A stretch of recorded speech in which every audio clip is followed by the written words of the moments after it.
वाहिगुरु जी का खालसा वाहिगुरु जी की फतेह।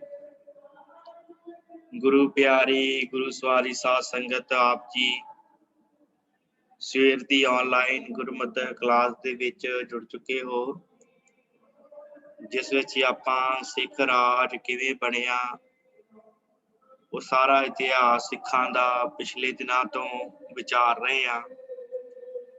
ਧੰਨ ਸਾਹਿਬ ਸਤਿਗੁਰੂ ਸ੍ਰੀ ਗੁਰੂ ਗੋਬਿੰਦ ਸਿੰਘ ਮਹਾਰਾਜ ਜੀ ਦੇ ਜੋਤੀ ਜੋਤ ਸਮਾਉਣ ਉਪਰੰਤ ਬਾਬਾ ਬੰਦਾ ਸਿੰਘ ਬਹਾਦਰ ਜੀ ਦਾ ਸਮਾਂ ਉਪਰੰਤ ਉਹਨਾਂ ਤੋਂ ਬਾਅਦ ਦਾ ਜੋ ਸਮਾਂ ਦਲ ਖਾਲਸਾ, ਫਿਰ ਉਸ ਤੋਂ ਬਾਅਦ ਤਰਨਾ ਦਲ, ਬੁੱਢਾ ਦਲ, ਫਿਰ ਮਿਸਲਾਂ ਦਾ ਸਾਰਾ ਇਤਿਹਾਸ ਆਪ ਜੀ ਪਿਛਲੇ ਦਿਨਾਂ ਤੋਂ ਸਰਵਣ ਕਰ ਰਹੇ ਹੋ। ਲਗਭਗ ਅੱਜ ਇਸ ਇਤਿਹਾਸ ਦੀ ਸਮਾਪਤੀ ਹੋ ਜਾਣੀ ਹੈ। ਸਿੱਖਾਂ ਨੇ ਜੋ ਸਿੱਖ ਰਾਜ ਦੀ ਸਥਾਪਨਾ ਕਰਨੀ ਹੈ ਉਹ ਸਾਰਾ ਅੱਜ ਹੋ ਜਾਣਾ ਹੈ। ਤੇ ਇਹਨਾਂ ਦਿਨਾਂ ਦੇ ਵਿੱਚ ਆਪ ਜੀ ਨੇ ਸਾਰਾ ਇਤਿਹਾਸ ਸਰਵਣ ਕੀਤਾ, ਜਿਹਦੇ ਵਿੱਚ ਲੜੀਵਾਰ ਸ਼ਹਾਦਤਾਂ ਵੀ ਆਈਆਂ। ਭਾਈ ਤਾਰੂ ਸਿੰਘ ਜੀ ਦੀ, ਤਾਰਾ ਸਿੰਘ ਵਾਂ, ਭਾਈ ਮਨੀ ਸਿੰਘ, ਸੁਬੇਗ ਸਿੰਘ, ਸਹਿਬਾਜ਼ ਸਿੰਘ ਦੀਆਂ ਸ਼ਹਾਦਤਾਂ, ਦੋ ਘੱਲੂਘਾਰੇ, ਛੋਟਾ ਤੇ ਵੱਡਾ ਘੱਲੂਘਾਰਾ, ਇਹ ਆਪ ਜੀ ਨੇ ਸਰਵਣ ਕੀਤੇ। ਨਾਦਰ ਸ਼ਾਹ ਦਾ ਹਮਲਾ, ਫਿਰ ਉਸ ਤੋਂ ਬਾਅਦ ਨਾਦਰ ਸ਼ਾਹ ਤੋਂ ਬਾਅਦ ਅਬਦਾਲੀ ਨੇ ਕੁੱਲ 11 ਹਮਲੇ ਕੀਤੇ, ਜਿਨ੍ਹਾਂ ਵਿੱਚੋਂ 7 ਹਮਲੇ ਉਹਨੇ ਕਾਫੀ ਲੁੱਟਮਾਰ ਕੀਤੀ। ਪਰ ਜਦੋਂ ਸਿੱਖਾਂ ਦਾ ਦਬਦਬਾ ਵਧਿਆ ਹੈ, ਫਿਰ ਉਸ ਤੋਂ ਬਾਅਦ ਅਬਦਾਲੀ ਵੀ ਇੱਧਰਲੇ ਪਾਸੇ ਆਉਣਾ ਮੂੰਹ ਮੁੜ ਗਿਆ, ਉਹਨੂੰ ਵੀ ਸਿੱਖਾਂ ਦੀ ਤਾਕਤ ਦਾ ਪਤਾ ਲੱਗ ਗਿਆ ਹੈ। ਇਹ ਸਾਰਾ ਇਤਿਹਾਸ ਆਪ ਜੀ ਪਿਛਲੇ ਦਿਨਾਂ ਤੋਂ ਸਰਵਣ ਕਰ ਰਹੇ ਹੋ ਲੜੀਵਾਰ। ਸੋ ਅੱਜ ਜੋ ਰਹਿੰਦਾ ਇਤਿਹਾਸ ਹੈ ਉਹ ਆਪਾਂ ਵਾਚ ਕੇ ਅੱਜ ਇਸ ਕਲਾਸ ਦੀ ਸਮਾਪਤ ਕਰ ਦੇਣੀ ਹੈ। ਫਿਰ ਇਸ ਤੋਂ ਬਾਅਦ ਆਪਾਂ ਇਹ ਵਾਚਣਾ ਹੈ ਕਿ ਸਿੱਖ ਰਾਜ ਗਿਆ ਕਿਵੇਂ, ਹੁਣ ਤੇ ਆਇਆ ਕਿਵੇਂ, ਬਣਿਆ ਕਿਵੇਂ, ਉੱਥੋਂ ਤੱਕ ਆਪਾਂ ਗੱਲ ਕਰਤੀ ਆ। ਅੱਜ ਆਪਾਂ ਸੰਪੂਰਨਤਾ ਕਰ ਲੈਣੀ ਆ। ਫਿਰ ਉਸ ਤੋਂ ਬਾਅਦ ਆਪਾਂ ਕੱਲ ਦੀ ਕਲਾਸ ਦੇ ਵਿੱਚ ਵਾਚਣਾ ਹੈ ਕਿ ਜਿਹੜਾ ਸਿੱਖ ਰਾਜ ਆਇਆ ਸੀ ਉਹ ਗਿਆ ਕਿਵੇਂ, ਕਿਉਂਕਿ ਸਾਡੇ ਕੋਲ ਹੁਣ ਰਾਜ ਨਹੀਂ ਨਾ ਕੋਈ। ਹੁਣ ਸਾਡੇ ਕੋਲ ਸਾਡਾ ਕੋਈ ਸਪੈਸ਼ਲ ਰਾਜਾ ਨਹੀਂ, ਕੋਈ ਸਾਡਾ ਮੰਤਰੀ ਨਹੀਂ ਹੈ, ਕੋਈ ਸਾਡਾ ਆਪਣਾ ਨਹੀਂ ਹੈ ਇਸ ਦੇਸ਼ ਦੇ ਅੰਦਰ। ਭਾਵੇਂ ਕਿ ਕਹੀ ਜਾਈਏ ਕਿ ਅਸੀਂ ਸੁਤੰਤਰ ਆ, ਪਰ ਅਸੀਂ 2 ਨੰਬਰ ਦੇ ਸ਼ਹਿਰੀ ਬਣ ਕੇ ਰਹਿ ਗਏ ਆ ਇਸ ਦੇਸ਼ ਦੇ ਅੰਦਰ। 1 ਨੰਬਰ ਦੇ ਸ਼ਹਿਰੀ ਸਾਨੂੰ ਨਹੀਂ ਗਿਣਿਆ ਜਾਂਦਾ। ਇਸ ਕਰਕੇ ਸਾਡਾ ਉਹ ਸੁਤੰਤਰ ਰਾਜ ਜਿਹੜਾ ਸੀ ਉਹ ਸਾਡੇ ਹੱਥੋਂ ਕਿਵੇਂ ਗੁੱਸਿਆ, ਉਹ ਸਾਰਾ ਇਤਿਹਾਸ ਆਪਾਂ ਆਉਣ ਵਾਲੇ ਦਿਨਾਂ 'ਚ ਵਾਚਣਾ ਹੈ। ਸੋ ਅੱਜ ਆਪਾਂ ਇਹ ਰਹਿੰਦਾ ਇਤਿਹਾਸ ਵਾਚ ਕੇ ਸਮਾਪਤੀ ਕਰ ਦੇਣੀ ਹੈ। ਸੋ ਆਪ ਜਿੰਨੇ ਵੀ ਗੁਰਮੁਖ ਪਿਆਰੇ ਜੁੜੇ ਹੋ, ਸਾਰੀ ਸੰਗਤ ਦਾ ਧੰਨਵਾਦ। ਆਓ ਆਪਾਂ ਇਸ ਕਲਾਸ ਦੀ ਆਰੰਭਤਾ ਕਰੀਏ। ਆਰੰਭਤਾ ਤੋਂ ਪਹਿਲਾਂ ਗੁਰਬਖਸ਼ੀ ਅਸੀਸ ਫਤਿਹ ਦੇ ਨਾਲ ਸਾਂਝ ਪਾਓ। ਸਾਰੇ ਆਖੋ ਵਾਹਿਗੁਰੂ ਜੀ ਕਾ ਖਾਲਸਾ ਵਾਹਿਗੁਰੂ ਜੀ ਕੀ ਫਤਿਹ। ਸਾਧ ਸੰਗਤ ਆਪ ਜੀ ਨੇ ਸਰਵਣ ਕੀਤਾ ਹੈ ਕਿ 9ਵਾਂ ਹਮਲਾ ਅਬਦਾਲੀ ਨੇ ਫਿਰ ਕੀਤਾ ਹੈ। ਇਸ 9ਵੇਂ ਹਮਲੇ ਦੇ ਵਿੱਚ ਰੋਹਤਾਸ ਦੀ ਲੜਾਈ ਉਹਨੇ ਲੜੀ ਹੈ, ਸਿੱਖਾਂ ਦੇ ਪਿੱਛੇ ਪੈ ਗਿਆ ਹੈ ਤੇ ਸਿੱਖ ਜਿਹੜੇ ਆ ਇਹਨੂੰ ਝਕਾਨੀ ਦੇ ਕੇ ਕਿਤੇ ਕਿਸੇ ਪਾਸਿਓਂ ਲੁੱਟਮਾਰ ਕਰਦੇ ਆ, ਕਿਤੇ ਕਿਸੇ ਪਾਸਿਓਂ ਲੁੱਟਮਾਰ ਕਰਦੇ ਆ। ਸਿੰਘ ਲਾਹੌਰ ਦਾ ਸੂਬਾ ਛੱਡ ਕੇ ਚਲੇ ਜਾਂਦੇ ਆ ਤੇ ਲਾਹੌਰ ਦਾ ਲਹਿਣੇ ਸਿੰਘ ਨੂੰ ਚਿੱਠੀ ਲਿਖਦਾ ਹੈ ਅਬਦਾਲੀ ਕਿ ਤੂੰ ਮੇਰੇ ਕੋਲ ਆ ਜਾ, ਤੈਨੂੰ ਮੈਂ ਸੂਬੇਦਾਰੀ ਲਾਹੌਰ ਦੀ ਦੇ ਦਿੰਦਾ। ਅੱਗਿਓਂ ਭਾਈ ਲਹਿਣਾ ਸਿੰਘ ਲਿਖਦੇ ਆ, ਕਹਿੰਦੇ ਕਿ ਮੈਂ ਸਾਦਾ ਖੁਰਾਕ ਛੋਲੇ ਖਾ ਕੇ ਗੁਜ਼ਾਰਾ ਕਰਦਾ, ਰਹੀ ਸੂਬੇਦਾਰੀ ਦੀ ਗੱਲ, ਮੈਂ ਪੰਥ ਦਾ ਇੱਕ ਸਿਪਾਹੀ ਹਾਂ। ਗੁਰੂ ਗੋਬਿੰਦ ਸਿੰਘ ਤੋਂ ਬਿਨਾਂ ਕਿਸੇ ਦਾ ਬਖਸ਼ਿਆ ਹੋਇਆ ਮੈਂ ਰਾਜ ਲੈਣ ਲਈ ਤਿਆਰ ਨਹੀਂ, ਭਾਵੇਂ ਉਹ ਰਾਜ ਕਿਸੇ ਤਲੋਕੀ ਦਾ ਵੀ ਕਿਉਂ ਨਾ ਹੋਵੇ। ਤਰਲੋਕੀ ਦਾ ਰਾਜ, ਸਵਰਗਾਂ ਦਾ ਰਾਜ ਵੀ ਕਿਉਂ ਨਾ ਹੋਵੇ, ਮੈਂ ਉਹ ਵੀ ਲੈਣ ਦੇ ਵਾਸਤੇ ਤਿਆਰ ਨਹੀਂ ਹੈ। ਮੁੱਖ ਦੀ ਗੱਲ ਕੋਈ ਸੁਲਾਹ ਨਾ ਹੋਈ। ਫਿਰ ਇੱਕ ਦਾਦਰ ਖਾਂ ਨੂੰ ਲਾਹੌਰ ਬਿਠਾ ਕੇ ਇੱਥੋਂ ਚੱਲ ਕੇ ਇਹ ਜਿਹੜਾ ਹੈ ਅਬਦਾਲੀ ਅੱਗੇ ਜਾਂਦਾ ਹੈ, ਫਤਿਆਬਾਦ ਦੀ ਲੜਾਈ ਕਰਦਾ ਹੈ, ਫਤਿਆਬਾਦ ਦੇ ਵਿੱਚ ਜਾਂਦਾ ਹੈ। ਉੱਥੋਂ ਫਿਰ ਜਿਹੜੇ ਆ ਸਿੱਖ ਦੇ ਪਿੱਛੇ ਲੱਗ ਜਾਂਦੇ ਆ। ਅਬਦਾਲੀ ਦਾ ਡੇਰਾ ਜਿਹੜਾ ਸਿੱਖ ਲੁੱਟ ਲੈਂਦੇ ਆ। ਚੜ੍ਹਤ ਸਿੰਘ ਸ਼ੁਕਰ ਚੱਕੀਆ ਜੋ ਦਾਦਾ ਹੈ ਸਰਦਾਰ ਰਣਜੀਤ ਸਿੰਘ ਦਾ, ਤੇ ਜੱਸਾ ਸਿੰਘ ਆਹਲੂਵਾਲੀਆ 30,000 ਫੌਜ ਦੇ ਸਨੇ ਪਿੰਡ ਖਾਸੇ ਦੇ ਕੋਲੇ ਬੈਠੇ ਸਨ। ਤੇ ਤਾਰਾ ਸਿੰਘ, ਖੁਸ਼ਹਾਲ ਸਿੰਘ ਤਾਰਾਗੜ੍ਹ ਵਾਲੇ, ਤੇ ਸਰਦਾਰ ਲਹਿਣਾ ਸਿੰਘ, ਗੁੱਜਰ ਸਿੰਘ ਪਿੰਡ ਕਾਨੇ ਦੇ ਕੋਲੇ ਸਾਰੇ ਬੈਠੇ ਸਨ। ਅਬਦਾਲੀ ਜਦੋਂ ਫਤਿਆਬਾਦ ਲੁੱਟ ਰਿਹਾ ਸੀ, ਉਦੋਂ ਚੜ੍ਹਤ ਸਿੰਘ ਤੇ ਲਹਿਣਾ ਸਿੰਘ ਨੇ ਹਮਲਾ ਕਰਕੇ ਅਬਦਾਲੀ ਦਾ ਜਿਹੜਾ ਡੇਰਾ ਸੀ ਲਾਹੌਰ ਦੇ ਕੋਲ, ਉਹਨੂੰ ਲੁੱਟ ਲਿਆ। ਖਬਰ ਸੁਣ ਕੇ ਅਬਦਾਲੀ ਛੇਤੀ ਛੇਤੀ ਪਰਤਿਆ, ਪਰ ਸਿੱਖਾਂ ਨੇ ਜਿਹੜਾ ਸੀ ਉੱਥੋਂ ਸਿੱਖ ਉੱਥੋਂ ਭੱਜ ਉੱਠੇ, ਕਿਉਂਕਿ ਸਾਰਾ ਡੇਰਾ ਲੁੱਟ ਲਿਆ ਸਿੱਖਾਂ ਨੇ। ਲੁੱਟਣ ਤੋਂ ਬਾਅਦ ਸਿੱਖ ਉੱਥੋਂ ਚਲੇ ਗਏ। ਫਿਰ ਉਸ ਤੋਂ ਬਾਅਦ ਸਰਦਾਰ ਚੜ੍ਹਤ ਸਿੰਘ ਸ਼ੁਕਰ ਚੱਕੀਆ, ਸਰਦਾਰ ਲਹਿਣਾ ਸਿੰਘ ਤੇ ਗੁੱਜਰ ਸਿੰਘ ਭੰਗੀ, ਇਹ ਅੰਮ੍ਰਿਤਸਰ ਇਕੱਠੇ ਹੋਏ ਆ। ਤੇ ਇਧਰੋਂ ਜਹਾਨ ਖਾਂ, ਜੋ ਇਹਦਾ ਬੜਾ ਵੱਡਾ ਜਰਨੈਲ ਹੈ, ਅਬਦਾਲੀ ਦਾ ਜਰਨੈਲ ਜਹਾਨ ਖਾਂ, ਇਹ ਜਹਾਨ ਖਾਂ ਬੜੀ ਭਾਰੀ ਫੌਜ ਲੈ ਕੇ 15,000 ਦੀ ਫੌਜ ਲੈ ਕੇ 17 ਜਨਵਰੀ ਨੂੰ ਅੰਮ੍ਰਿਤਸਰ ਤੇ ਹਮਲਾ ਕਰਨ ਵਾਸਤੇ ਆਇਆ। ਇੱਧਰ ਸ਼ੁਕਰ ਚੱਕੀਏ, ਸਰਦਾਰ ਚੜ੍ਹਤ ਸਿੰਘ ਜੋ ਦਾਦਾ ਹਨ ਰਣਜੀਤ ਸਿੰਘ ਦੇ, ਸਰਦਾਰ ਲਹਿਣਾ ਸਿੰਘ ਤੇ ਗੁੱਜਰ ਸਿੰਘ ਭੰਗੀ, ਇਹ ਅੰਮ੍ਰਿਤਸਰ ਦੇ ਵਿੱਚ ਇਕੱਠੇ ਸਨ। ਇੱਕ ਪੈਰ ਲਹੂ ਡੋਲਵੀਂ ਲੜਾਈ ਹੋਈ ਹੈ ਲਗਾਤਾਰ, ਜਿਹਦੇ ਵਿੱਚ 6,000 ਦੁਰਾਨੀ ਮਾਰਿਆ ਗਿਆ। 6,000 ਅਬਦਾਲੀ ਦੀ ਫੌਜ ਮਾਰੀ ਗਈ ਹੈ ਤੇ ਜਹਾਨ ਖਾਂ ਜਿਹੜਾ ਸੀ ਉਹ ਹਾਰ ਖਾ ਕੇ ਪਿੱਛੇ ਨੂੰ ਭੱਜ ਪਿਆ। ਤੇ ਅਬਦਾਲੀ ਨੂੰ ਜਦੋਂ ਪਤਾ ਲੱਗਾ ਤੇ ਅਬਦਾਲੀ ਫਿਰ ਅੰਮ੍ਰਿਤਸਰ ਨੂੰ ਫੌਜ ਲੈ ਕੇ ਜਦੋਂ ਚੜ੍ਹਿਆ ਤੇ ਸਿੱਖ ਜਿਹੜੇ ਉਹ ਫੇਰ ਜੰਗਲਾਂ 'ਚ ਜਾ ਵੜੇ ਆ। ਫਿਰ 17 ਜਨਵਰੀ ਨੂੰ ਅਬਦਾਲੀ ਬਿਆਸ ਟੱਪਿਆ ਤੇ ਅਗਲੇ ਦਿਨ ਇਹਨੇ ਜਾ ਕੇ ਸਹੇੜੀ ਪਿੰਡ ਦੇ ਵਿੱਚ ਡੇਰਾ ਕੀਤਾ। ਇੱਥੇ ਨਿਜ਼ਾਬੂਦੌਲਾ ਦਾ ਵਕੀਲ ਮੇਘ ਰਾਏ, ਨਿਜ਼ਾਬੂਦੌਲਾ ਜਿਹੜਾ ਸੀ ਉਹ ਵਜ਼ੀਰ ਸੀ ਲਾਹੌਰ ਦਿੱਲੀ ਦਰਬਾਰ ਦਾ, ਉਹਦਾ ਵਕੀਲ ਸੀ ਮੇਘ ਰਾਜ, ਉਹਨੂੰ ਭੇਜਿਆ ਇਹਨੇ। ਮੀਰ ਕਾਸਮ ਦਾ ਵਕੀਲ ਸੀ ਸੁਜਾਨ ਰਾਏ ਤੇ ਰਾਜਾ ਜਵਾਹਰ ਮੱਲ ਵਕੀਲ ਇਹਦਾ ਸੀ ਲਾਹੌਰੀ ਮੱਲ। ਰਾਜਾ ਮਾਧੋ ਸਿੰਘ ਦਾ ਵਕੀਲ ਭੀਮ ਸਿੰਘ, ਅਮਰ ਸਿੰਘ ਪਟਿਆਲੇ ਵਾਲਾ, ਇਹ ਜਿਹੜਾ ਅਮਰ ਸਿੰਘ ਦਾ ਦਾਦਾ ਸੀ ਆਲਾ ਸਿੰਘ, ਇਹ ਉਹ ਅਮਰ ਸਿੰਘ ਹੈ, ਉਹਦਾ ਪੋਤਰਾ ਸੀ ਆਲਾ ਸਿੰਘ ਦਾ। ਇਹਦਾ ਵਕੀਲ ਰਾਏ ਕੱਲੇ ਦਾ ਵਕੀਲ ਸੀ ਇੱਕ। ਇਹ ਸਾਰੇ ਜਾਣੇ ਇੱਥੇ ਨਜ਼ਰਾਨੇ ਲੈ ਕੇ ਪੇਸ਼ ਹੋਏ।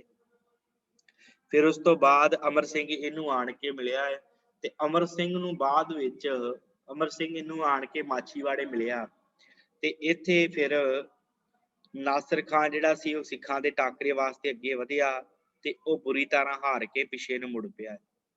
ਤੇ ਅਬਦਾਲੀ ਇਸਮਾਈਲਾਬਾਦ, ਅੰਬਾਲੇ ਤੋਂ 20 ਮੀਲ ਦੱਖਣ ਵਾਲੇ ਪਾਸੇ ਹੈ ਇਸਮਾਈਲਾਬਾਦ, ਉੱਥੇ ਜਾ ਕੇ ਪੁੱਜਾ।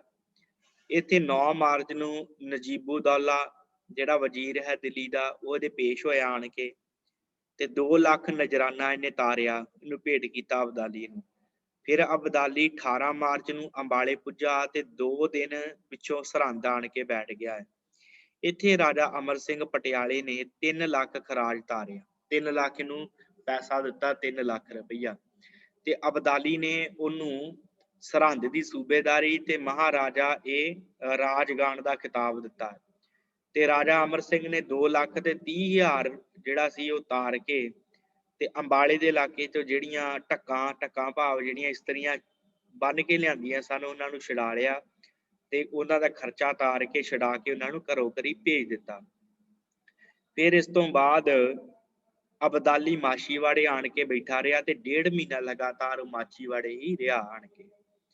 ਇਸੇ ਸਮੇਂ ਦੇ ਦੌਰਾਨ ਸਿੱਖਾਂ ਨੇ ਕੀ ਕੀਤਾ ਹੈ ਕਿ ਇੱਕ ਦਲ ਸਿੱਖਾਂ ਦਾ ਜਿਹੜਾ ਸੀ ਜਮਨਾ ਤੋਂ ਪਾਰ ਟੱਪ ਕੇ ਭਾਵ ਦਿੱਲੀ ਵਾਲੇ ਪਾਸੇ ਨੂੰ ਟੱਪਿਆ ਹੈ।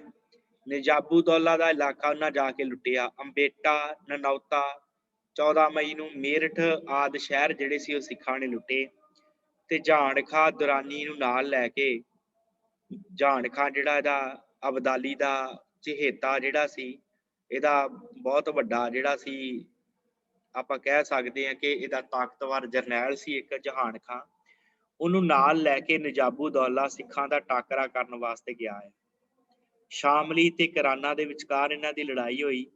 ਇੱਥੇ ਸਰਦਾਰ ਬਘੇਲ ਸਿੰਘ ਜਿਹੜੇ ਸਾਨੂੰ ਜ਼ਖਮੀ ਹੋ ਗਏ। ਜਦੋਂ ਜ਼ਖਮੀ ਹੋਏ ਤੇ ਸਿੱਖ ਫੌਜਾਂ ਜਿਹੜੀਆਂ ਸਾਨੂੰ ਮੈਦਾਨਾਂ ਚੋਂ ਖਿਸਕ ਗਈਆਂ, ਭੱਜ ਗਏ ਸਿੱਖ ਸਾਰੇ। ਮਾਛੀਵਾੜੇ ਤੋਂ ਉੱਠ ਕੇ ਅਬਦਾਲੀ ਲਾਹੌਰ ਰਾਹੀਂ ਕਾਬੁਲ ਨੂੰ ਤੁਰ ਪਿਆ ਵਾਪਸ। ਉਹ ਲਾਹੌਰ ਦੇ ਨੇੜੇ ਪੁੱਜਾ ਸੀ ਤੇ ਸਿੱਖਾਂ ਨੇ ਉਹਦੇ ਉੱਤੇ ਹਮਲਾ ਕਰਤਾ।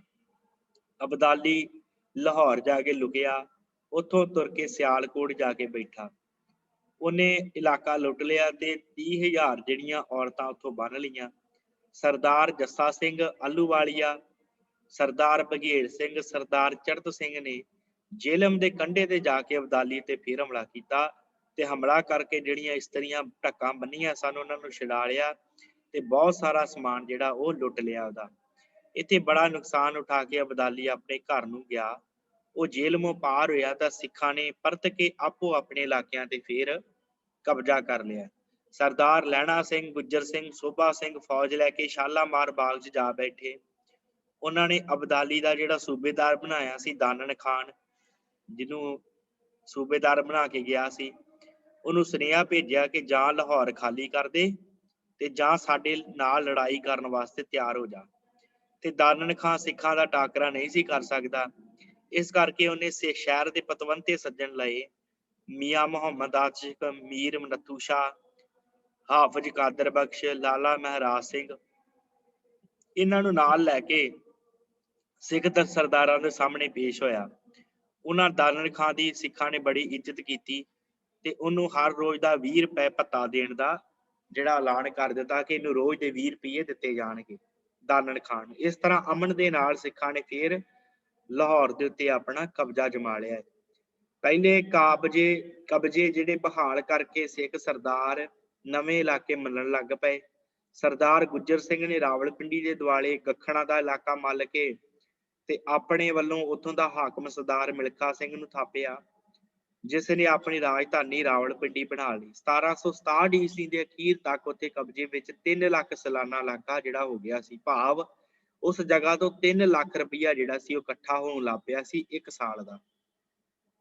ਇਸੇ ਸਮੇਂ ਦੇ ਵਿੱਚ ਸਰਦਾਰ ਬੁੱਧ ਸਿੰਘ ਸਿੰਘਪੁਰੀ ਮਿਸ਼ਲ ਵਾਲੇ, ਉਹਨਾਂ ਨੇ ਸ਼ੇਖ ਨਿਜ਼ਾਮੁਦੀਨ ਸ਼ਿਕਸਤ ਦੇ ਇਲਾਕਾ ਜਿਹੜਾ ਜਲੰਧਰ ਸੀ ਉਹਨੂੰ ਮੰਨ ਲਿਆ ਤੇ ਨਾਲ ਹੀ ਉੱਥੇ ਬੁਲੰਦਗੜ੍ਹ, ਬਹਿਰਾਮਪੁਰ, ਨੂਰਪੁਰ, ਹੈਬਤਪੁਰ ਪੱਟੀ ਉੱਤੇ ਕਬਜ਼ਾ ਉਹਨੇ ਕਰ ਲਿਆ। ਇਹ 3 ਸਾਲਾਂ 3 ਲੱਖ ਦਾ ਇਲਾਕਾ ਸੀ। ਭਾਵ 3 ਸਾਲਾਂ ਦੇ ਵਿੱਚ ਤੇ ਇਹ 3 ਲੱਖ ਦਾ ਇਲਾਕਾ ਸੀ। ਭਾਵ 3 ਲੱਖ ਰੁਪਇਆ ਸਾਲਾਨਾ ਇੱਥੋਂ ਇਕੱਠਾ ਹੋ ਜਾਂਦਾ ਸੀ। ਤੇ ਫਿਰ ਸਰਦਾਰ ਗੁਰਬਖਸ਼ ਸਿੰਘ ਭਾਈਕੇ ਦੇ ਪੁੱਤਰ ਦੇਸੂ ਸਿੰਘ ਨੇ ਭੀਮ ਬਖਸ਼ ਤੇ ਨਿਆਮਤ ਖਾਂ, ਇਹ ਦੋਵੇਂ ਮੁਸਲਮਾਨ ਸਨ, ਇਹਨਾਂ ਨੂੰ ਹਰਾ ਕੇ ਇਹਨਾਂ ਦੇ ਕੋਲੋਂ ਕੈਂਥਲ ਦਾ ਇਲਾਕਾ ਖੋਹ ਲਿਆ। ਨਿਆਮਤ ਖਾਂ ਨੇ ਸਰਦਾਰ ਦੇਸੂ ਸਿੰਘ ਦੀ ਈਨ ਮੰਨ ਲਈ। ਪਿੰਡ ਕੁਝ ਜਗੀਰ ਵਜੋਂ ਲੈ ਲਏ, ਪਰ ਭੀਖ ਬਖਸ਼ ਜਿਹੜਾ ਸੀ ਉਹ ਡਰਦਾ ਹੋਇਆ ਭੱਜ ਗਿਆ।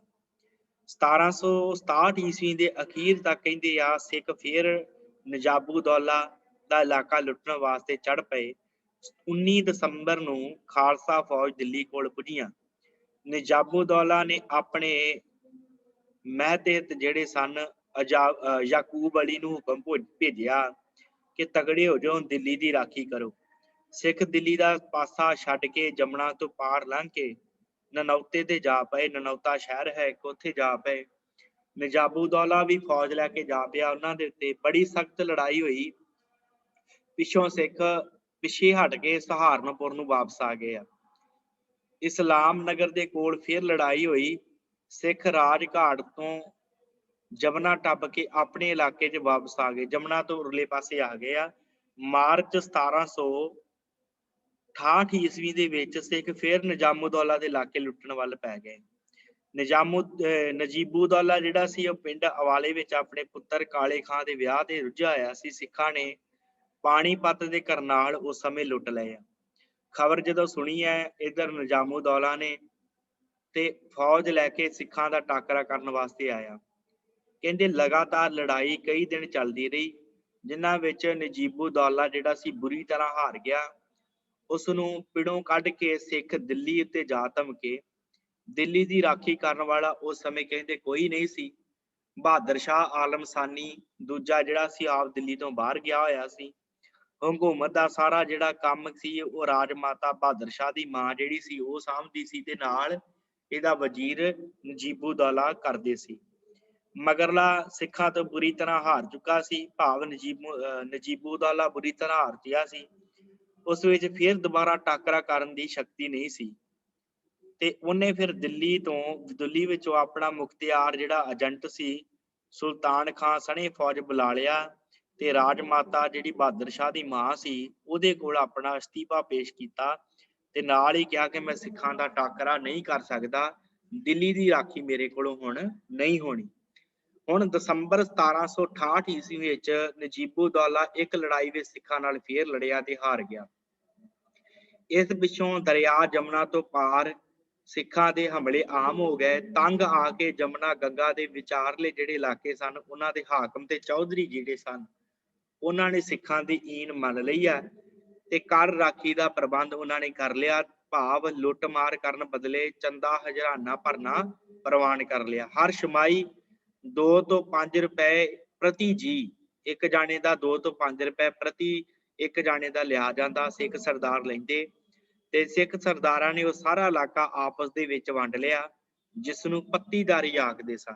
ਸਾਰਾ ਇਲਾਕਾ ਆਪਸ ਦੇ ਵਿੱਚ ਇਹਨਾਂ ਨੇ ਸਿੱਖਾਂ ਨੇ ਵੰਡ ਲਿਆ ਤੇ ਪੱਤੀਦਾਰੀ ਪ੍ਰਥਾ ਜਿਹੜੀ ਉੱਥੇ ਆਰੰਭ ਕੀਤੀ ਆ ਵੀ ਇਹ ਪੱਤੀ ਤੇਰੀ, ਇਹ ਪੱਤੀ ਮੇਰੀ, ਇਸ ਤਰ੍ਹਾਂ ਇਲਾਕੇ ਵੰਡ ਲਏ ਸਿੱਖਾਂ ਨੇ।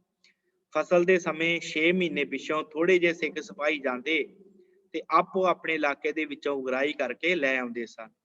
ਇਸ ਪ੍ਰਕਾਰ ਕਹਿੰਦੇ 1768 ਈਸਵੀ ਦੇ ਅਖੀਰ ਤੱਕ ਪੰਜਾਬ ਉੱਤੇ ਸਿੱਖ ਰਾਜ ਪੂਰੀ ਤਰ੍ਹਾਂ ਕਾਇਮ ਹੋ ਚੁੱਕਾ ਸੀ।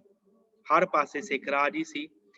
ਉਹਦੀਆਂ ਜਿਹੜੀ ਹੱਦ ਸੀ ਸਿੱਖ ਰਾਜ ਦੀ, ਚੜ੍ਹਦੇ ਪਾਸੇ ਦਰਿਆ ਜਮਨਾ ਪਹਾੜਾਂ ਤੋਂ ਲੈ ਕੇ ਕਰਨਾਲ ਤੱਕ, ਲਹਿੰਦੇ ਪਾਸੇ ਸਿੰਧ ਸ਼ਹਿਰ ਤੱਕ, ਅਟਕ ਤੋਂ ਭਖਰ ਤੱਕ, ਦੱਖਣ ਵੱਲ ਮੁਲਤਾਨ ਤੇ ਹਿੰਦੂ ਰਿਆਸਤਾਂ ਤੋਂ ਅੰਦਰ ਦੇ ਪਹਾੜ ਬਾਹੀ ਭਿੰਬਰ, ਜੰਮੂ, ਕਾਂਗੜੇ ਤੱਕ ਸੀ। ਕਿਤੇ ਕਿਤੇ ਕੁਛ ਇਲਾਕੇ ਜਿਹੜੇ ਸੀ ਉਹ ਮੁਸਲਮਾਨ ਚੌਧਰੀਆਂ ਦੇ ਕਬਜ਼ੇ ਵਿੱਚ ਸਨ। ਕਹਿੰਦੇ ਇਸ ਸਮੇਂ ਸਿੱਖਾਂ ਨੂੰ, ਇਹ ਸਾਰੇ ਸਮੇਂ ਦੇ ਵਿੱਚ 3 ਤਾਕਤਾਂ ਦੇ ਨਾਲ ਸਿੱਖਾਂ ਨੂੰ ਘੋਲ ਕਰਨਾ ਪਿਆ। ਉਹਨਾਂ 3 ਤਾਕਤਾਂ ਦੇ ਵਿੱਚੋਂ ਲਾਹੌਰ ਸਰਕਾਰ ਸੀ, ਮੁਸਲਮਾਨਾਂ ਦੀ ਸੂਬੇਦਾਰੀ ਉਹਦੇ ਬਿਲਕੁਲ ਖਤਮ ਹੋ ਚੁੱਕੀ ਸੀ, ਕਿਉਂਕਿ ਸਾਰੇ ਮੁਗਲ ਭਜਾ ਦਿੱਤੇ, ਲਾਹੌਰ ਦੇ ਸਿੱਖਾਂ ਦਾ ਕਬਜ਼ਾ ਸੀ। ਦੂਸਰਾ ਸੀ ਦਿੱਲੀ ਸਰਕਾਰ। ਹੁਣ ਦਿੱਲੀ ਸਰਕਾਰ ਵੀ ਪਿੱਛੇ ਹਟ ਗਈ, ਮੈਦਾਨਾਂ ਵਿੱਚੋਂ ਨਿਕਲ ਗਈ ਤੇ ਦਿੱਲੀ ਸਰਕਾਰ ਨਜੀਬੂਦੌਲਾ ਹਾਰ ਗਿਆ, ਉਹ ਵੀ ਪਿੱਛੇ ਹਟ ਗਿਆ। ਤੇ ਤੀਸਰੇ ਜਿਹੜੇ ਸਨ ਉਹ ਅਬਦਾਲੀ ਸਨ, ਅਹਿਮਦ ਸ਼ਾਹ ਅਬਦਾਲੀ। ਇਹ ਵੀ ਹਾਰ ਜੇ ਇਹਨਾਂ ਨੇ ਚੰਗੀ ਤਰ੍ਹਾਂ ਮੰਨੀ ਨਹੀਂ ਸੀ। ਬਾਕੀ ਤੇ 2 ਹਾਰ ਗਏ, ਮੁਗਲ ਵੀ ਲਾਹੌਰ ਚੋਂ ਨਿਕਲ ਗਏ ਤੇ ਦਿੱਲੀ ਵੀ ਪਿੱਛੇ ਹਟ ਗਿਆ। ਦਿੱਲੀ ਦੇ ਵੀ ਜਿਹੜੇ ਨਜੀਬੂਦੌਲਾ ਸੀ ਉਹ ਵੀ ਹਾਰ ਗਿਆ, ਉਹ ਵੀ ਪਿੱਛੇ ਹਟ ਗਿਆ। ਪਰ ਕਹਿੰਦੇ ਆ ਕਿ ਜਿਹੜੀ ਤੀਸਰੀ ਧਿਰ ਸੀ ਅਹਿਮਦ ਸ਼ਾਹ ਅਬਦਾਲੀ, ਉਹ ਕਿਸੇ ਤਰ੍ਹਾਂ ਵੀ ਹਾਰ ਮੰਨਣ ਦੇ ਵਾਸਤੇ ਤਿਆਰ ਨਹੀਂ ਸੀ ਤੇ ਦੋਵਾਂ ਨੂੰ ਜਿਹੜਾ ਸੀ ਸਿੱਖਾਂ ਨੇ ਭਲਵਾਨਾਂ ਦੇ ਵਾਂਗ ਦੋਵਾਂ ਦੀ ਕੰਡ ਲਵਾ ਦਿੱਤੀ ਸੀ, ਪਰ ਤੀਸਰੇ ਦੀ ਕੰਡ ਹਜੇ ਲਵਾਉਣੀ ਬਾਕੀ ਸੀ। ਹੁਣ ਫਿਰ ਅਬਦਾਲੀ 10ਵਾਂ ਹਮਲਾ ਜਿਹੜਾ ਹੈ ਉਹ ਦਸੰਬਰ 1768 ਈਸਵੀ ਵਿੱਚ ਅਬਦਾਲੀ ਫੌਜ ਲੈ ਕੇ ਚੜ੍ਹਦਾ ਹੈ। ਸਿੱਖ ਇਹਦਾ ਟਾਕਰਾ ਕਰਨ ਵਾਸਤੇ ਤਿਆਰ ਹੋ ਜਾਂਦੇ ਆ ਤੇ ਅਬਦਾਲੀ ਬਿਨਾਂ ਟਾਕਰੇ ਕੀਤੇ ਝਣਾ ਦਰਿਆ ਤੋਂ ਹੀ ਵਾਪਸ ਮੁੜ ਗਿਆ। ਅੱਗੇ ਆਉਣ ਦੀ ਹਿੰਮਤ ਨਹੀਂ ਪਈ ਤੇ ਅੱਗੇ ਆ ਕੇ ਸਿੱਖਾਂ ਨਾਲ ਟੱਕਰ ਲੈਣ ਦਾ ਉਹਦਾ ਹੌਸਲਾ ਨਹੀਂ ਪਿਆ। ਫਿਰ ਅਗਲੇ ਸਾਲ ਦਸੰਬਰ 1759 ਈਸਵੀ ਦੇ ਵਿੱਚ 1769 ਈਸਵੀ ਵਿੱਚ ਦਸੰਬਰ, 1 ਸਾਲ ਬਾਅਦ ਅਹਿਮਦ ਸ਼ਾਹ ਅਬਦਾਲੀ ਆਖਰੀ ਵਾਰ ਅਟਕ ਤੋਂ ਪਾਰ ਟੱਪਿਆ। ਇਸ ਵਾਰ ਜੇਹਲਮ ਤੋਂ ਲਹਿੰਦੇ ਪਾਸੇ ਕਿਲਾ ਰੋਹਤਾਸ ਵਿੱਚ ਸਿੱਖ ਅਬਦਾਲੀ ਦਾ ਟਾਕਰਾ ਕਰਨ ਵਾਸਤੇ ਤਿਆਰ ਹੋ ਕੇ ਖਲੋਤੇ ਸਨ। ਜਿਸ ਅਬਦਾਲੀ ਤੋਂ ਕਹਿੰਦੇ ਸਾਰਾ ਹਿੰਦੁਸਤਾਨ ਕੰਬਦਾ ਸੀ, ਉਹ ਸਿੱਖਾਂ ਦੇ ਨਾਲ ਲੜਨ ਦੀ ਦਲੇਰੀ ਨਾ ਕਰ ਸਕਿਆ। ਉਸ ਸਮੇਂ ਜੇਲਮੋਂ ਪਾਰ ਹੀ ਕੁਛ ਦਿਨ ਰਹਿ ਕੇ ਉਹ ਬੁੱਢਾ ਹੋ ਗਿਆ ਸੀ ਤੇ ਇਸ ਕਰਕੇ ਉਹ ਵਾਪਸ ਵਿਚਾਰਾ ਕਾਬਲ ਨੂੰ ਮੁੜ ਗਿਆ। ਇਸ ਤਰ੍ਹਾਂ ਤੀਜੇ ਪਹਿਲਵਾਨ ਨੂੰ ਵੀ ਸਿੱਖਾਂ ਨੇ ਸਾਫ਼ ਕੰਡ ਲਾ ਕੇ ਪੰਜਾਬ ਦੇ ਵਿੱਚੋਂ ਕੱਢ ਦਿੱਤਾ। ਅਹਿਮਦ ਸ਼ਾਹ ਅਬਦਾਲੀ ਦੇ ਨਾਲ ਉਹਦਾ ਲਾਇਕ ਜਰਨੈਲ ਜਹਾਨ ਖਾਂ ਸੀ, ਜਿਹਨੂੰ ਬੜਾ ਪਿਆਰ ਕਰਦਾ ਸੀ ਅਬਦਾਲੀ। ਸਿੱਖਾਂ ਤੋਂ ਹਾਰ ਕਰਕੇ ਦੋਵੇਂ ਜਾਣੇ ਜੀਵਨ ਦੀ ਬਾਜੀ ਹਾਰ ਬੈਠੇ। 14 ਮਾਰਚ 1770 ਈਸਵੀ ਨੂੰ ਜਹਾਨ ਖਾਨ ਮਰ ਜਾਂਦਾ ਹੈ। ਉਸ ਤੋਂ ਬਾਅਦ 14 ਅਪ੍ਰੈਲ 1772 ਈਸਵੀ ਨੂੰ ਅਹਿਮਦ ਸ਼ਾਹ ਅਬਦਾਲੀ ਵੀ ਮਰ ਜਾਂਦਾ ਹੈ। ਦੋਵੇਂ ਮਾਰੇ ਗਏ। ਇਹਨਾਂ ਦੀ ਮੌਤ ਹੋ ਜਾਂਦੀ ਹੈ। ਇਹਨਾਂ ਦੀ ਮੌਤ ਪਿੰਡ ਮੁਰਗਾ ਸੁਲੇਮਾਨ ਦੇ ਪਹਾੜਾਂ ਦੇ ਵਿੱਚ ਹੋਈ ਤੇ ਉਸ ਸ਼ਹਿਰ ਕੰਧਾਰ ਦੇ ਵਿੱਚ ਇਹਨੂੰ ਦਫਨਾਇਆ ਗਿਆ ਅਬਦਾਲੀ ਨੂੰ। ਅੰਤਿਮ ਨਿਸ਼ਾਨ 90,000 ਰੁਪਏ ਖਰਚ ਕੇ ਇੱਕ ਸੁੰਦਰ ਮਕਬਰਾ ਜਿਹੜਾ ਇਹਦਾ ਬਣਾਇਆ ਗਿਆ। ਸੋ ਕਹਿੰਦੇ ਇਸ ਪ੍ਰਕਾਰ ਇਹਨਾਂ 3 ਤਾਕਤਾਂ ਤੋਂ ਸਿੱਖਾਂ ਨੇ ਜਿੱਤ ਪ੍ਰਾਪਤ ਕੀਤੀ ਤੇ ਪੰਜਾਬ ਦੇ ਉੱਤੇ ਆਪਣਾ ਸੁਤੰਤਰ ਜਿਹੜਾ ਰਾਜ ਹੈ ਉਹਨੂੰ ਸਥਾਪਿਤ ਕੀਤਾ ਹੈ। ਖਾਲਸੇ ਦੀ ਫੌਜੀ ਤਾਕਤ ਬਾਰੇ ਜਿੰਨੇ ਵੀ ਇਤਿਹਾਸਕਾਰ ਇਹਨਾਂ ਨੇ ਵੱਖੋ ਵੱਖਰੀ ਆਪਣੀ ਰਾਏ ਦਿੱਤੀ ਆ ਕਿ ਉਸ ਸਮੇਂ ਸਿੱਖਾਂ ਦੀ ਕਿੰਨੀ ਕੁ ਤਾਕਤ ਸੀ। ਤੇ ਕਹਿੰਦੇ ਇੱਥੋਂ ਤੱਕ ਵੀ ਲਿਖਿਆ ਗਿਆ ਅਹਿਮਦ ਸ਼ਾਹ ਅਬਦਾਲੀ ਦੇ ਬਾਰੇ ਕਿ ਕਹਿੰਦੇ ਵੱਡੇ ਘਾਲੂ ਘਾਰੇ ਦੇ ਸਮੇਂ ਜਦੋਂ ਉਹਨੇ ਹਰਿਮੰਦਰ ਸਾਹਿਬ ਢਾਇਆ ਸੀ ਤੇ ਬਰੂਦ ਦੇ ਨਾਲ ਇੱਕ ਇੱਟ ਉੱਡ ਕੇ ਦੇ ਨੱਕ ਤੇ ਵੱਜੀ ਸੀ ਤੇ ਉਹਦਾ ਜ਼ਖਮ ਜਿਹੜਾ ਕਾਫੀ ਵੱਡਾ ਹੋ ਗਿਆ ਸੀ, ਜਿਹਦੇ ਨਾਲ ਉਹਨੂੰ ਕੈਂਸਰ ਹੋ ਗਈ ਤੇ ਉਸੇ ਜ਼ਖਮ ਦੇ ਨਾਲ ਹੀ ਉਹਦਾ ਅੰਤ ਹੋਇਆ, ਮੌਤ ਹੋਈ ਅਬਦਾਲੀ ਦੀ। ਜਦੋਂ ਹਰਿਮੰਦਰ ਸਾਹਿਬ ਢਾਇਆ ਸੀ ਤੇ ਇੱਕ ਬਰੂਦ ਦੇ ਨਾਲ ਇਹ ਟੁੱਟੀ, ਉਹ ਆਣ ਕੇ ਅਬਦਾਲੀ ਦੇ ਨੱਕ ਤੇ ਵੱਜੀ ਸੀ ਤੇ ਉਹ ਜ਼ਖਮ ਠੀਕ ਨਹੀਂ ਹੋਇਆ ਸੀ, ਕੈਂਸਰ ਹੋ ਗਈ ਸੀ ਉਹਨੂੰ। ਤੇ ਕਹਿੰਦੇ ਕਿ ਖਾਲਸੇ ਦੀ ਫੌਜ ਕਿੰਨੀ ਕੁ ਸੀ। ਵੱਖ-ਵੱਖ ਇਤਿਹਾਸਕਾਰ ਕਹਿੰਦੇ ਆ, ਜਾਰਜ ਥਾਮਸ ਲਿਖਦਾ ਹੈ ਕਿ ਸਿੱਖਾਂ ਦੀ ਲੜਾਕੀ ਫੌਜ ਦੀ ਗਿਣਤੀ ਉਸ ਸਮੇਂ 60,000 ਸਵਾਰ ਤੇ 5,000 ਪੈਦਲ ਸੀ। ਇੱਕ ਬਰਾਊਨ ਇਤਿਹਾਸਕਾਰ ਲਿਖਦਾ ਹੈ, ਕਹਿੰਦਾ 73,000 ਸਵਾਰ ਤੇ 25,000 ਪੈਦਲ ਸਿੱਖ ਸਨ। ਤੈਮੂਰ ਸ਼ਾਹ ਵਾਲੀਏ ਕਾਬਲ ਕੇਵਲ 50,000 ਹੀ ਸਮਝਦਾ ਸੀ। ਤੇ ਇੱਕ ਫਾਸਟਰ ਲਿਖਾਰੀ ਕਹਿੰਦਾ ਹੈ ਕਿ 1780 ਤੇ 83 ਈਸਵੀ ਵਿੱਚ ਕਹਿੰਦਾ ਹੈ ਕਿ ਖਾਲਸਾ ਫੌਜ ਸਾਰੀ 3 ਲੱਖ ਸੀ, ਜਿਸ ਵਿੱਚੋਂ 2 ਲੱਖ ਮੈਦਾਨ ਵਿੱਚ ਜਾ ਸਕਦੀ ਸੀ। ਸਾਰਿਆਂ ਵਿੱਚੋਂ ਬਰਾਊਨ ਦੀ ਲਿਖਤ ਕਹਿੰਦੇ ਠੀਕ ਜਾਪਦੀ ਹੈ, ਜਿਹਨੇ ਲਿਖਿਆ 73,000 ਅਸਵਾਰ ਤੇ 25,000 ਪੈਦਲ ਸਨ। ਤੇ ਸਿੱਖਾਂ ਦੇ ਮਿਸਲਾਂ ਦੇ ਵਿੱਚ ਫੌਜ ਦੀ ਗਿਣਤੀ ਜੋ ਕੇਵਲ ਫੌਜੀ ਕੰਮ ਵਾਸਤੇ ਸੀ ਨਿਜਤ ਸੀ, 1 ਲੱਖ ਤੋਂ ਵੱਧ ਨਹੀਂ ਸੀ। ਜਿੱਥੋਂ ਤੱਕ ਇਸ ਕੌਮ ਦੇ ਸੁਭਾਅ ਦੀ ਗੱਲ ਹੈ, ਸੰਬੰਧ ਹੈ, ਹਰ ਇੱਕ ਪੱਗ ਬੰਨ ਸਿੱਖ ਸ਼ਸਤਰਧਾਰੀ ਹੁੰਦਾ ਸੀ ਤੇ ਲੋੜ ਵੇਲੇ ਚੰਗੇ ਸਿਪਾਹੀ ਵਾਂਗ ਲੜਦਾ ਸੀ। ਅਜਿਹੀ ਫੌਜੀ ਜਥੇਬੰਦੀ ਪੰਜਾਬ ਵਿੱਚ ਆਪਣਾ ਰਾਜ ਕਾਇਮ ਕਰ ਲਿਆ ਸੀ। ਕਹਿੰਦੇ ਇਹ ਇੱਕ ਵੀਰਤਾ ਦੀ ਲੰਬੀ ਕਹਾਣੀ ਹੈ, ਅਮਰ ਕਹਾਣੀ ਹੈ, ਜਿਸ ਤਰ੍ਹਾਂ ਸਿੱਖ ਰਾਜ ਬਣਿਆ। ਸੋ ਸਾਧ ਸੰਗਤ, ਇਹਨਾਂ ਸਾਰੇ ਦਿਨਾਂ ਦੇ ਅੰਦਰ ਆਪਾਂ ਵਾਚਿਆ ਹੈ ਕਿ ਕਿਸ ਪ੍ਰਕਾਰ ਬਾਬਾ ਬੰਦਾ ਸਿੰਘ ਬਹਾਦਰ ਜੀ ਤੋਂ ਲੈ ਕੇ ਸਿੱਖਾਂ ਨੇ ਕਿੰਨੇ ਔਖੇ ਸਮੇਂ ਦੇਖੇ ਆ, ਕਿੰਨੇ ਬੱਜਰ ਕੱਟੇ, ਕਿੰਨੀਆਂ ਔਖੀਆਂ ਰਾਤਾਂ ਸਿੱਖਾਂ ਦੇ ਸਿਰਾਂ ਦੇ ਮੁੱਲ ਪਏ। ਫਿਰ ਗੱਡਿਆਂ ਦੇ ਗੱਡੇ ਭਰ ਕੇ ਅਹਿਮਦ ਸ਼ਾਹ ਅਬਦਾਲੀ ਸਿੱਖਾਂ ਦੇ ਮਨਾਰ ਜਿਹੜੇ ਚਿਣ ਦਿੰਦਾ ਹੈ ਲਾਹੌਰ ਲਿਆ ਕੇ, ਪਰ ਸਿੱਖਾਂ ਨੂੰ ਈਣ ਨਹੀਂ ਬਣਾ ਸਕਿਆ। ਕਿਉਂਕਿ ਸਿੱਖਾਂ ਦੇ ਵਿੱਚ ਧੰਨ ਸਾਹਿਬ ਸ੍ਰੀ ਗੁਰੂ ਗੋਬਿੰਦ ਸਿੰਘ ਮਹਾਰਾਜ ਆਪ ਵਰਤਦੇ ਆ। ਜਦੋਂ ਸਿੱਖ ਰਾਜ ਦੀ ਗੱਲ ਚੱਲਦੀ ਹੈ, ਇੰਨੀਆਂ ਕੁਰਬਾਨੀਆਂ ਕਰਨਾ ਕੋਈ ਛੋਟੀ ਮੋਟੀ ਗੱਲ ਨਹੀਂ ਹੁੰਦੀ। ਦੇਖੋ, ਅਹਿਮਦ ਸ਼ਾਹ ਅਬਦਾਲੀ ਦੇ ਨਾਲ ਪੰਗਾ ਲਿਆ ਮਰਾਠਿਆਂ ਨੇ। ਜਦੋਂ ਮਰਾਠਿਆਂ ਨੇ ਪੰਗਾ ਲਿਆ ਤੇ ਅਹਿਮਦ ਸ਼ਾਹ ਅਬਦਾਲੀ ਨੇ ਅਜਿਹੀ ਉਹਨਾਂ ਦੀ ਧੌਣ ਨੱਪੀ ਕਿ ਮਰਾਠੇ ਫਿਰ ਉਦੋਂ ਬਾਅਦ ਗਾਂਹ ਨਹੀਂ ਵਧੇ ਏਦਾਂ। ਤੇ ਪਰ ਅਹਿਮਦ ਸ਼ਾਹ ਅਬਦਾਲੀ ਦੇ ਭਾਣੇ ਕਿ ਜਿਹੜੇ ਮਰਾਠੇ ਆ ਉਹ ਡਰ ਕੇ ਭੱਜ ਸਕਦੇ ਆ ਤੇ ਸਿੱਖ ਮੇਰੇ ਸਾਹਮਣੇ ਕੀ ਆ। ਇਹ ਕਹਿੰਦੇ ਆ ਕਿ ਸਿੱਖਾਂ ਨੂੰ ਵੱਡੇ ਘੱਲੂ ਘਾਰੇ ਦੇ ਵਿੱਚ ਹਰਾ ਕੇ ਸਿੱਖਾਂ ਦਾ ਗੱਡਿਆਂ ਦੇ ਗੱਡੇ ਸਿਰਾਂ ਦੇ ਭਰ ਕੇ ਤੇ ਮਨਾਰ ਚਿਣ ਦਿੰਦਾ ਲਾਹੌਰ ਲਿਆ ਕੇ, ਸਾਰਿਆਂ ਦੇ ਵਿੱਚ ਦਹਿਸ਼ਤ ਪਾਉਣ ਵਾਸਤੇ। ਪਰ ਉਸ ਤੋਂ ਬਾਅਦ ਕੁਝ ਹੀ ਸਮਾਂ ਬੀਤਦਾ ਹੈ ਤੇ ਇਹੋ ਅਬਦਾਲੀ, ਅਹਿਮਦ ਸ਼ਾਹ ਅਬਦਾਲੀ ਸਿੱਖਾਂ ਦੇ ਕੋਲੋਂ ਡਰਦਾ ਹੋਇਆ ਭੱਜ ਜਾਂਦਾ ਪੰਜਾਬ ਚੋਂ। ਆਪ ਜੀ ਨੇ ਸਾਰਾ ਸਰਵਣ ਕੀਤਾ ਕਿ ਕਿਸ ਪ੍ਰਕਾਰ ਇਹ ਡਰਦਾ ਹੋਇਆ ਪੰਜਾਬ ਚੋਂ ਨਿਕਲਦਾ ਹੈ। ਸੋ ਇਸ ਪ੍ਰਕਾਰ ਸਿੱਖਾਂ ਨੇ ਉਹ ਸਮਾਂ ਦੇਖਿਆ ਜੋ ਸਮਾਂ ਸੀ ਜ਼ਕਰੀਆ ਖਾਨ ਦਾ। ਫਿਰ ਉਸ ਤੋਂ ਬਾਅਦ ਯਹੀਆ ਖਾਨ ਦਾ ਸਮਾਂ ਦੇਖਿਆ ਹੈ, ਜਸਪਤ ਰਾਏ, ਲਖਪਤ ਰਾਏ ਦਾ ਸਮਾਂ ਦੇਖਿਆ ਹੈ। ਉਸ ਤੋਂ ਬਾਅਦ ਸਿੱਖਾਂ ਨੇ ਨਾਦਰ ਸ਼ਾਹ ਦਾ ਸਮਾਂ ਵੀ ਦੇਖਿਆ ਹੈ, ਸਿੱਖਾਂ ਨੇ ਅਬਦਾਲੀ ਦਾ ਸਮਾਂ ਵੀ ਦੇਖਿਆ ਹੈ।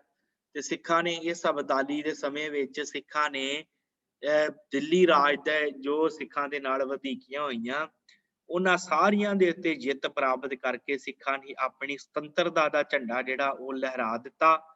ਤੇ ਸਿੱਖਾਂ ਨੇ ਇਹ ਦੱਸ ਦਿੱਤਾ ਕਿ ਇਸ ਹਿੰਦੁਸਤਾਨ ਦੇ ਵਿੱਚ ਜੇ ਕਿਸੇ ਕੌਮ ਦੇ ਕੋਲ ਬਲ ਹੈ, ਤਾਕਤ ਹੈ ਤੇ ਉਹ ਸਿੱਖ ਕੌਮ ਹੈ। ਜਿਹੜੀ ਸਿੱਖ ਕੌਮ ਭਾਵੇਂ ਮਰ ਵੀ ਜਾਵੇ ਪਰ ਤਾਂ ਵੀ ਤਿਆਰ ਬਰ ਤਿਆਰ ਰਹਿੰਦੀ ਹੈ। ਮਰਾਠੇ ਕਹਿੰਦੇ ਸਨ ਕਿ ਅਸੀਂ ਮਰ ਕੇ ਮੈਦਾਨ ਦੇ ਵਿੱਚੋਂ ਹਟ ਜਾਂਦੇ ਹਾਂ, ਜਿੰਨਾ ਚਿਰ ਅਸੀਂ ਮਰ ਨਾ ਜਾਈਏ ਉਹਨਾਂ ਚਿਰ ਅਸੀਂ ਮੈਦਾਨ ਦੇ ਵਿੱਚ ਡਟੇ ਰਹਿੰਦੇ ਹਾਂ। ਪਰ ਸਾਡੇ ਬਾਬਾ ਦੀਪ ਸਿੰਘ ਜੀ ਨੇ ਇਹ ਬਿਆਨ ਕਰ ਦਿੱਤਾ ਕਿ ਸਿੱਖ ਮਰਨ ਤੋਂ ਬਾਅਦ ਵੀ ਮੈਦਾਨ ਨਹੀਂ ਛੱਡਦਾ। ਮਰ ਵੀ ਗਿਆ, ਸਿਰ ਵੀ ਲੈ ਗਿਆ, ਪਰ ਬਾਬਾ ਦੀਪ ਸਿੰਘ ਤਾਂ ਵੀ ਉਹ ਸਵਾ ਸ਼ੇਰ ਦਾ ਖੰਡਾ ਚੁੱਕ ਕੇ ਮੈਦਾਨੇ ਜੰਗ ਦੇ ਵਿੱਚ ਲੜਦਾ ਹੋਇਆ ਸ਼ਹਾਦਤ ਪ੍ਰਾਪਤ ਕਰ ਗਿਆ। ਇਸੇ ਪ੍ਰਕਾਰ ਸਿੱਖਾਂ ਦੀ ਬਹਾਦਰੀ ਦੇ ਕਾਰਨਾਮੇ ਆਪ ਜੀ ਨੇ ਪਿਛਲੇ ਦਿਨਾਂ ਤੋਂ ਸਰਵਣ ਕੀਤੇ ਆ। ਕਿ ਅਗਲਾ ਜਿਹੜਾ ਇਤਿਹਾਸ ਹੈ ਸਾਧ ਸੰਗਤ ਆਪਾਂ ਕੱਲ ਨੂੰ ਜਿਹੜਾ ਸ਼ੁਰੂ ਕਰਨਾ ਹੈ, ਕਾਫੀ ਜਿਹੜਾ ਹੈ ਕਰਨਾਮਈ ਮੈਂ ਤਾਂ ਕਹਾਂ ਕਿ ਉਹ ਇਤਿਹਾਸ ਨੂੰ ਪੜ੍ਹ ਕੇ ਰੋਣਾ ਵੀ ਆਉਂਦਾ ਹੈ। ਰੋਣਾ ਕਿਉਂ ਆਉਂਦਾ ਹੈ? ਕਿਉਂਕਿ ਸਾਡਾ ਏਡਾ ਮਹਾਨ ਇਤਿਹਾਸ ਹੈ, ਜੋ ਕੁਰਬਾਨੀਆਂ ਕਰਕੇ ਅਸੀਂ ਆਪਣੇ ਖਾਲਸੇ ਰਾਜ ਦੀ ਸਥਾਪਨਾ ਕੀਤੀ ਹੈ। ਉਸ ਰਾਜ ਦਾ ਮਲੀਆ ਮੇਟ ਜਿਹੜਾ ਹੁੰਦਾ ਉਹ ਅਸੀਂ ਜਦੋਂ ਪੜ੍ਹਦੇ ਹਾਂ ਤੇ ਸਾਡੀਆਂ ਅੱਖਾਂ ਚੋਂ ਹੰਝੂ ਆਪਣੇ ਆਪ ਹੀ ਚੋ ਜਾਂਦੇ ਆ ਕਿ ਅਸੀਂ ਕਿੰਨਾ ਕੁਛ ਕੀਤਾ ਤੇ ਇਹ ਕੀ ਸਾਡੇ ਨਾਲ ਵਾਪਰਿਆ। ਅੱਜ ਵੀ ਅਸੀਂ ਆਪਣੇ ਰਾਜ ਵਾਸਤੇ ਆਪਣੇ ਸੁਤੰਤਰ ਰਾਜ ਵਾਸਤੇ, ਇੱਕ ਨੰਬਰ ਦੇ ਸ਼ਹਿਰੀ ਬਣਨ ਵਾਸਤੇ ਅਸੀਂ ਬੜੀਆਂ ਘਾਲਣਾ ਘਾਲਦੇ ਪਏ ਹਾਂ, ਪਰ ਉਹ ਸਾਨੂੰ ਵਿਖਾਈ ਨਹੀਂ ਦਿੰਦਾ। ਅੱਜ ਵੀ ਆਪਾਂ ਦੇਖਦੇ ਹਾਂ ਕਿਸ ਪ੍ਰਕਾਰ ਸਾਡੇ ਨਾਲ ਵਧੀਕੀਆਂ ਹੋ ਰਹੀਆਂ, ਸਾਨੂੰ ਵਿਸ਼ੇਸ਼ ਤੌਰ ਤੇ ਅੱਤਵਾਦੀ ਦੱਸਿਆ ਜਾ ਰਿਹਾ। ਇਹ ਤੇ ਬੜੇ ਚਿਰ ਦੀ ਗੱਲ ਲਿਖਦੀ ਸੀ ਸਰਦਾਰ ਕਪੂਰ ਸਿੰਘ ਨੇ, ਕਹਿੰਦਾ ਕਿ ਤੁਹਾਨੂੰ ਜਿਹੜੀ ਇਹ ਕੌਮ ਜਰਾਇਮ ਪੇਸ਼ਾ ਇਹਨਾਂ ਲਿਖਿਆ ਹੈ ਨਾ, ਇਹ ਵਾਕਈ ਤੁਹਾਨੂੰ ਜਰਾਇਮ ਪੇਸ਼ਾ ਕੌਮ ਹੀ ਮੰਨਦੇ ਆ। ਇਹ ਮਤ ਸੋਚੋ ਕਿ ਤੁਹਾਨੂੰ ਕਹਿਣਗੇ ਸਾਡੇ ਭਰਾ ਆ, ਪਰ ਇਹ ਭਰਾ ਭਰੂ ਤੁਹਾਨੂੰ ਨਹੀਂ ਮੰਨਦੇ। ਇਹਨਾਂ ਨੇ ਤੁਹਾਨੂੰ ਸੰਵਿਧਾਨ ਦੇ ਅਨੁਸਾਰ ਜਰਾਇਮ ਪੇਸ਼ ਕੌਮਾਂ, ਜਰਾਇਮ ਪੇਸ਼ ਉਹ ਹੁੰਦੇ ਆ ਜਿਹੜੇ ਜੰਗਲੀ ਲੋਕ ਜਿਨ੍ਹਾਂ ਨੂੰ ਕਿਹਾ ਜਾਂਦਾ ਹੈ, ਕਿ ਇਹ ਤੁਹਾਨੂੰ ਜੰਗਲੀ ਲੋਕ ਮੰਨਦੇ ਆ ਤੇ ਇਹ ਮੰਨਣੋਂ ਨਹੀਂ ਹਟਣਗੇ। ਭਾਵੇਂ ਜਿੰਨਾ ਮਰਜ਼ੀ ਤੁਹਾਡੇ ਨਾਲ ਆਣ ਕੇ ਜੱਫੀਆਂ ਪਾਈ ਜਾਣ ਕਿ ਤੁਸੀਂ ਸਾਡੇ ਭਰਾ ਹੋ, ਪਰ ਇਹਨਾਂ ਨੇ ਜੋ ਕਰਨੀ ਆ ਉਹਨਾਂ ਕਰਕੇ ਵਿਖਾਉਣੀ ਹੈ। ਤੇ ਅੱਜ ਵੀ ਸਾਡੇ ਨਾਲ ਇਹ ਵਧੀਕੀਆਂ ਹੁੰਦੀਆਂ ਪਈਆਂ ਹੈ, ਤੇ ਸਾਨੂੰ ਇੱਕ ਨੰਬਰ ਦੇ ਸ਼ਹਿਰੀ ਹੋਣ ਦਾ ਰੁਤਬਾ ਅਜੇ ਵੀ ਹਾਸਲ ਨਹੀਂ ਹੈ। ਅੱਜ ਵੀ ਸਾਡੀ ਨੌਜਵਾਨੀ ਜਿਹੜੀ ਹੈ ਉਹ ਜੇਲ੍ਹਾਂ ਦੇ ਵਿੱਚ ਬੈਠੀ ਹੈ, ਜਿਨ੍ਹਾਂ ਨੂੰ ਅਸੀਂ ਛਡਾਉਣ ਵਾਸਤੇ ਬੜਾ ਕੁਛ ਕਰ ਰਹੇ ਹਾਂ, ਪਰ ਸਾਡੀ ਗੱਲ ਕਿਸੇ ਕੋਈ ਵੀ ਹਕੂਮਤ ਨਹੀਂ ਮੰਨਦੀ। ਜਦੋਂ ਇੱਕ ਕੇਸ ਉਹਨਾਂ ਦੇ ਉੱਤੋਂ ਹਟਦਾ ਤੇ 10 ਕੇਸ ਉਹਨਾਂ ਦੇ ਉੱਤੇ ਹੋਰ ਨਵੇਂ ਪਾ ਦਿੱਤੇ ਜਾਂਦੇ ਆ। ਉਹਨਾਂ ਨੂੰ ਸਦਾ ਵਾਸਤੇ ਹੀ ਕੈਦ ਕਰਕੇ ਰੱਖ ਲਿਆ ਗਿਆ ਹੈ। ਉਮਰ ਭਰ ਦੀ ਕੈਦ ਉਹਨਾਂ ਨੂੰ ਦਿੱਤੀ ਗਈ ਹੈ, ਤੇ ਉਹ ਹਜੇ ਵੀ ਜੇਲ੍ਹਾਂ ਦੇ ਵਿੱਚ ਸਾਡੀਆਂ ਜਵਾਨੀਆਂ ਸੜ ਰਹੀਆਂ ਹੈ। ਇਹ ਕਾਹਦੀ ਬਦੌਲਤ ਆ? ਕਿਉਂਕਿ ਸਾਡਾ ਆਪਣਾ ਰਾਜ ਸਾਡੇ ਕੋਲੋਂ ਚਲਾ ਗਿਆ। ਉਹ ਕਿਉਂ ਚਲਾ ਗਿਆ, ਕਿਵੇਂ ਉਹ ਆਇਆ ਤੇ ਕਿਵੇਂ ਗਿਆ, ਉਹ ਸਾਰਾ ਇਤਿਹਾਸ ਆਪਾਂ ਵਾਚਿਆ ਹੈ। ਕਿ ਆਇਆ ਕਿਵੇਂ ਹੈ, ਇਹ ਆਪਾਂ ਇਤਿਹਾਸ ਸਾਰਾ ਵਾਚ ਲਿਆ ਹੈ ਕਿ ਕਿਸ ਪ੍ਰਕਾਰ ਸਰਦਾਰ ਜੱਸਾ ਸਿੰਘ, ਬਘੇਲ ਸਿੰਘ ਹੁਣਾਂ ਨੇ ਇਹ ਸਿੱਖ ਰਾਜ ਦੀ ਸਥਾਪਨਾ ਕਰਕੇ ਦਿੱਲੀ ਦੇ ਉਸ ਕਿਲ੍ਹੇ ਦੇ ਉੱਤੇ ਨਿਸ਼ਾਨ ਸਾਹਿਬ ਚਲਾ ਕੇ ਦੱਸ ਦਿੱਤਾ ਕਿ ਹਾਂ, ਖਾਲਸਾ ਤਿਆਰ ਬਰ ਤਿਆਰ ਹੈ ਤੇ ਖਾਲਸਾ ਰਾਜ ਕਰਨ ਦੇ ਲਈ ਤਿਆਰ ਹੈ। ਇਸ ਤੋਂ ਬਾਅਦ ਅਗਲਾ ਇਤਿਹਾਸ ਕਿਵੇਂ ਚੱਲਦਾ ਹੈ? ਮਹਾਰਾਜਾ ਰਣਜੀਤ ਸਿੰਘ ਦਾ ਰਾਜ ਆਉਂਦਾ ਹੈ, ਜਿਸ ਰਾਜ ਤੋਂ ਬਾਅਦ ਫਿਰ ਸਾਡੇ ਵਿੱਚ ਅੰਗਰੇਜ਼ ਆਉਂਦੇ ਆ, ਕਿਵੇਂ ਸਾਡਾ ਫਿਰ ਘਾਣ ਹੁੰਦਾ ਹੈ। ਸਾਰੇ ਦਾ ਸਾਰਾ ਇਤਿਹਾਸ ਆਪਾਂ ਆਉਣ ਵਾਲੇ ਦਿਨਾਂ 'ਚ ਵਾਚਾਂਗੇ। ਸੋ ਇੱਥੇ ਹੀ ਸਾਧ ਸੰਗਤ ਕਲਾਸ ਦੀ ਸਮਾਪਤੀ ਹੈ। ਸਿੱਖ ਰਾਜ ਕਿਵੇਂ ਬਣੀਆਂ, ਇਹ ਕਲਾਸਾਂ ਅੱਜ ਤੋਂ ਸਮਾਪਤ ਹੁੰਦੀਆਂ। ਕੱਲ੍ਹ ਤੋਂ ਆਪਾਂ ਆਰੰਭ ਕਰਨੀ ਹੈ ਕਲਾਸ ਸਿੱਖ ਰਾਜ ਕਿਵੇਂ ਗਿਆ। ਉਹ ਸਾਰਾ ਇਤਿਹਾਸ ਆਪ ਜੀ ਨੇ ਜਿਵੇਂ ਪਿਆਰ ਸਤਿਕਾਰ ਦੇ ਨਾਲ ਇਹ ਇਤਿਹਾਸ ਸਰਵਣ ਕੀਤਾ ਹੈ, ਇਸੇ ਪ੍ਰਕਾਰ ਆਪ ਜੀ ਨੇ ਆਉਣ ਵਾਲੇ ਦਿਨਾਂ ਦੇ ਵਿੱਚ ਸਿੱਖ ਰਾਜ ਕਿਵੇਂ ਗਿਆ, ਇਹ ਇਤਿਹਾਸ ਜਿਹੜਾ ਸਰਵਣ ਕਰਨਾ ਹੈ। ਮਹਾਰਾਜਾ ਰਣਜੀਤ ਸਿੰਘ ਦਾ ਸਮਾਂ ਕੈਸਾ ਸੀ, ਕਿਵੇਂ ਸਾਡੇ ਇਸ ਰਾਜ ਦੇ ਵਿੱਚ ਆਣ ਕੇ ਗੋਰੇ ਵੀ ਨੌਕਰੀ ਕਰਦੇ ਰਹੇ ਆ, ਉਹ ਸਾਰਾ ਇਤਿਹਾਸ ਆਪ ਜੀ ਨੇ ਸਰਵਣ ਕਰਨਾ। ਕਿੰਨੇ ਬਲੀ ਜਰਨੈਲ ਹੋਏ ਆ, ਉਹਨਾਂ ਦਾ ਸਾਰਾ ਕਾਲੀ ਫੂਲਾ ਸਿੰਘ ਹੋਣਾ ਵਰਗਾ ਦਾ ਇਤਿਹਾਸ ਉਹ ਸਾਰਾ ਆਪ ਜੀ ਨੇ ਸਰਵਣ ਕਰਨਾ। ਸੋ ਇੰਨੀਆਂ ਕੁ ਬੇਨਤੀਆਂ ਆਪ ਜੀ ਨੇ ਪ੍ਰਵਾਨ ਕਰਨੀਆਂ। ਇਹ ਸਾਰੀਆਂ ਕਲਾਸਾਂ ਲਾਉਂਦਿਆਂ ਹੋਈਆਂ ਬੇਅੰਤ ਭੁੱਲਾਂ ਚੁੱਕਾਂ ਦੀ ਖਿਮਾ। ਤੇ ਆਪ ਜੀ ਜੇ ਇਤਿਹਾਸ ਨੂੰ ਪੜ੍ਹਨਾ ਚਾਹੁੰਦੇ ਹੋ ਤੇ ਸਰਦਾਰ ਸੋਹਣ ਸਿੰਘ ਸ਼ੀਤਲ ਹੋਣਾ ਦੀ ਕਿਤਾਬ ਹੈ ਸਿੱਖ ਰਾਜ ਕਿਵੇਂ ਬਣਿਆ, ਇਹਦੀ PDF ਵੀ ਮਿਲ ਜਾਂਦੀ ਹੈ। ਤੇ ਇਹ ਕਿਤਾਬ ਵੀ ਤੁਸੀਂ ਬਾਏ ਕਰ ਸਕਦੇ ਹੋ। ਅੰਮ੍ਰਿਤਸਰ ਤੋਂ ਕੋਈ ਗਿਆ ਹੋਵੇ ਤੇ ਉਹਦੇ ਕੋਲੋਂ ਮੰਗਵਾ ਸਕਦੇ ਹੋ, ਜਾਂ ਆਪ ਜਾ ਕੇ ਲੈ ਕੇ ਆ ਸਕਦੇ ਹੋ। ਸਿੱਖ ਰਾਜ ਕਿਵੇਂ ਬਣਿਆ ਤੇ ਕਿਵੇਂ ਗਿਆ, ਇਹ ਸਾਰਾ ਇਤਿਹਾਸ ਲੜੀਵਾਰ ਦੱਸਿਆ ਗਿਆ ਹੈ। ਉਹ ਕਿਤਾਬ ਦੇ ਵਿੱਚੋਂ ਆਪ ਜੀ ਪੜ੍ਹ ਸਕਦੇ ਹੋ। ਸੋ ਇੰਨੀਆਂ ਕੁ ਬੇਨਤੀਆਂ ਪ੍ਰਵਾਨ ਹੋਈਆਂ, ਭੁੱਲਾਂ ਚੁੱਕਾਂ ਦੀ ਖਿਮਾ। ਸੋ ਬੁਲਾਓ ਫਤਿਹ ਜੀ। ਵਾਹਿਗੁਰੂ ਜੀ ਕਾ ਖਾਲਸਾ, ਵਾਹਿਗੁਰੂ ਜੀ ਕੀ ਫਤਿਹ।